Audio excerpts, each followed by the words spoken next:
Bharat news 44 नवीन पनवेल येथील प्रभाग क्रमांक 18 सेक्टर 1S मधील इंडस्ट्रियल एरिया परिसरात असलेल्या वसाहतीत अचानक लागलेल्या आगीत 7 घरांचे संपूर्ण नुकसान झाले। सुदैवाने ही घटना दिवसा घडल्याने कोणतीही जीवितहानी झाली नाही।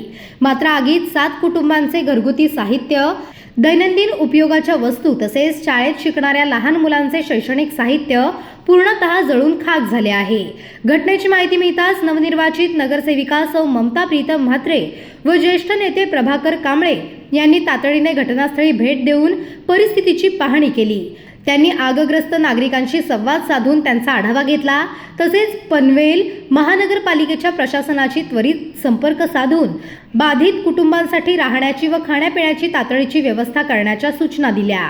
याबरोबर ज्या कुटुंबांची घरे पूर्णतः उद्ध्वस्त झाली आहेत त्यांना प्राथमिक स्वरूपात जे म्हात्रे चॅरिटेबल ट्रस्ट यांच्या माध्यमातून तातडीची आर्थिक मदत, कपडे तसेच लहान मुलांसाठी शैक्षणिक साहित्य देण्यात येईल, असे आश्वासन नगरसेविका सौ ममता प्रीतम म्हात्रे यांनी दिले। गणेश नगरमध्ये दुपारी 7 कुटुंबांचं घरं होती, इथे त्यांना आग लागलेली आहे आणि त्यांचं भरपूर नुकसान झालेलं आहे।